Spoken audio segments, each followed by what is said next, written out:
हेरे बोल ना करे जा हमारा खातिर रोई हो जानी गाँव घर के गलिया रे पिया के हम सोना का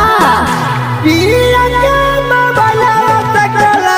अकारी हो गेला